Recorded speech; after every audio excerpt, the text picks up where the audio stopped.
Hello fellow Clashers, it is Kairos time once again with another challenge-winning deck episode. Today we're going to be taking a look at this first replay where I am messing around with it in the challenges. Then we're going to be seeing a replay done by Arkle, the challenge-winning replay that he won using a level 3 giant skeleton and a level 1 clone spell. Then I'm going to be jumping right into the game and playing this deck in a challenge myself and show you guys a little bit how I play with this deck to make it successful and give you some insights on what kind of plays are useful in this deck. Before we do that, I just wanted to thank my new subscribers and welcome them to the Kairos family. And also guys, I'm going to be doing a face reveal later this week. It's going to be big.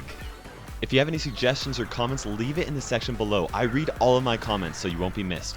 Let's go ahead and get started. So the first thing that I wanted to talk about in here is that with this deck has two win conditions. We have the giant skeleton and the clone spell combination, which is surprisingly very strong if you know how to play it and are careful about it. The other win condition that we have is the graveyard.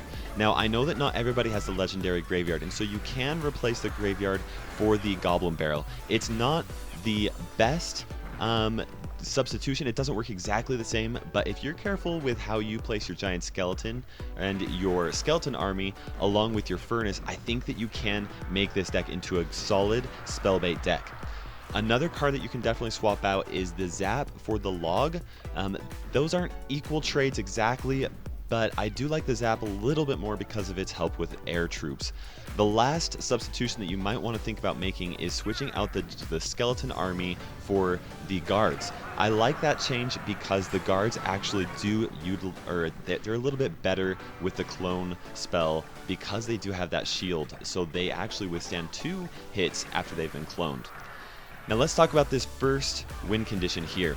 The giant skeleton and the clone spell. You saw me get a tower with it earlier, and it's such a great combination. Now what you'll see me do right there is that I cloned that giant skeleton so that he would drop that bomb, and in a situation where my opponent has a lot of defenses, that bomb is going to clear all the defenses so that my real giant skeleton is going to be able to make its way to the tower.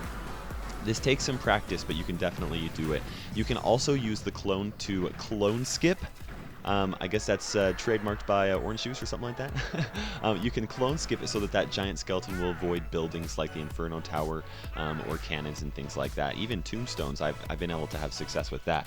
Clone skipping definitely works with this deck. It's a solid way to do it. You can also use that clone spell defensively by placing down that giant skeleton and then cloning it immediately after, so that giant bomb is going to drop and clear your opponent's push. It's super strong. Here we're watching the challenge-winning replay made by Arkle facing against Nesquik WL. Very great match. While this match is going on, I wanted to talk a little bit about the graveyard spell. Now the graveyard spell is your secondary win condition in this deck. I like the giant skeleton and the clone spell as the primary, but you want to use the clone spell as kind of like freeze, where you don't want your opponent to know that you have it. You just want to wait until you know that you can get that giant skeleton to the tower, or if you need that extra defense, or you need that giant skeleton bomb to clear some defenses or something like that. That being said, until you're ready to play your main win condition, the graveyard and ice golem combination is very strong, or even the giant skeleton graveyard combination if you have a big enough push building up. This combination works really well. You do it by placing down your ice golem at the front of the river and then placing the graveyard around your opponent's tower. Now you do want to make sure that you're careful about the placement of your graveyard spell so that you're not placing that so that skeletons are going to activate the king's tower, but also so that there's a minimal amount of distance from all of those skeletons that are spawned to the tower that you're trying to take down. Definitely, if you have not tried it, then you'll want to practice around with it, but it is a very strong win condition right now, and I know that a lot of people are using it, so that shouldn't be too unfamiliar. As you can see right here, even a level 1 clone spell is very strong. If you do have a level 3 or even a level 4, I really do think that this could be taken into a grand challenge with a lot of success. Here you see Arkle really just taking down his opponent with that graveyard combination. He still has not used his clone spell yet because he's waiting until he needs it or knows that he can really get something to the tower and really take down Nesquik's towers. Now let's talk a little bit about matchups. Probably the hardest matchup that I've had to face using this deck is a Lava Hound deck. Now, I faced a few Lava Hound decks, and what I found really works the best is to go the other lane with your Giant Skeleton along with the clone. Now, that's going to be very difficult for your opponent to not only defend, but also continue attacking down their lane, because that Giant Skeleton bomb is going to clear their defense and then allow that Giant Skeleton to get to the tower. Here you see Arkle coming down. He finally used that clone spell just at the right time. Arkle is taking down this tower. His Giant Skeleton's just going crazy on that tower, and it's not quite a win.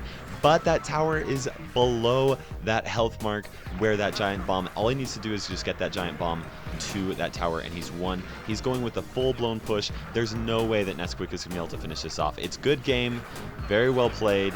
That's the end of the challenge. A ton of fun, guys. You should definitely try this deck out. Okay, so now we're going to be doing it live. Except that I forgot to unmute my microphone. So this is the live recording of me playing, and we'll be kind of spectating it like I guess most of my matches are anyway, so that's not a big problem. But here you guys can see this is as far as I was able to get on my challenge using this exact same deck. Now up to round 11, and I got 2 losses, so we'll jump into here and see how this battle went down. Okay, so let's go ahead and jump on in here. Now, I'm facing against Yasinovicki from the very best, and he starts out with a princess right at the in the front. I don't have the greatest combo, and I mean I could have placed the ice golem in the far back, but I decided to place the giant skeleton right in the front to try and take her out. Now I'm sitting here thinking, should I clone my giant skeleton? Maybe my giant skeleton will be able to make it to the tower, but I wasn't 100% sure if that was going to work out because the ice wizard does do an area of effect damage. So I decided to place it right there. That's still an equal trade, 6 elixir for both his princess and his ice wizard, and then 6 elixir for my giant skeleton. So I was feeling at least okay about that. I decided to place my furnace to put some pressure into the other lane. Placing a wizard in the very far back usually means that somebody's going to do some sort of a push. So I wanted to apply pressure there. He placed out the royal giant, and so I tried to take out his giant, or his royal giant, as soon as I can. It ends up working out okay. Now I'm using my giant skeleton very defensively. I did not want to get a hit onto my tower and maybe wanted to do some sort of a counter push. Looking back, I probably should have just zapped them and cycled back to my ice golem to try and distract his troops, but that's okay. I wanted to try and get that that giant skeleton cloned, didn't quite make it there, and now I know that he has a very solid lead, most likely in elixir, and also just in the fact that he, even though our tower damage is not very very similar to each other, he does have a lead in the fact that his deck is probably a better counter to mine than mine is to his. So I go ahead and place a Mega Minion and Ice Golem combination right there, and he defends excellently with the Wizard. Guys, the Wizard is a unique card. Well, I guess it's not super unique, but he's a strong card to try and defend, or try and use, and he's getting buffed, so that's going to be a big. I decided to zap that Wizard and then place my giant skeleton far in the back to try to go for some sort of a push. Now he plays his royal giant right there, and I place the skeleton army. I don't know if he has zap in his cycle yet, or log, and he does. He plays down the log, gets rid of my skeleton army, and at this point I'm very worried. I should have placed down my ice golem before my mega minion, but I didn't. I placed it the other way around, and so his mega minion was able to take mine out. He has a ton of area of effect troops right now, and because of that, it's very difficult for me to place down that clone, but that giant skeleton bomb does take out all of those, and I'm ready with my giant skeleton right here. He does have the wizard and the princess available. I was hoping that, well, he did place that princess in the perfect time so that my clone spell would not have taken care of it. One thing that you'll want to do when you're trying to play with this deck and try and figure everything out and see what works and what does not work is learn when it's the right time to use the clone spell and when it's not. In this situation, or this match, I used the clone spell way more than I should have. In fact, I should have used it as kind of like freeze, like a secret win condition. Right now, at this point, I'm wanting to try and take care of that royal giant as fast as I can. I zapped it instead of placing down that skeleton army because he had so much area effect going on right there. Skeleton army was not going to do anything. Luckily, this giant bomb does take out those troops, but it misses the wizard, and so I'm still in trouble. In fact, you'll see that wizard targeting my skeleton army, and it just leaves me in the worst position. I want to try and stop that royal giant, and so I do. He does get one hit off onto my tower, and he throws the log, and that is game. Okay, so I didn't do the best in this match, but I did get to round 11 of the challenge with this deck, my first time going. So you guys can see that this deck definitely is strong. Obviously, with some practice, I'd be able to make a win at that 12th round, and you guys can do that as well. Make sure that you pay attention to the things that I said earlier in here, and as you practice it and get used to things, make sure that you're using the clone spell in the right time, then you'll be set and you'll do very well in with this deck. Not to mention, it's a ton of fun to play.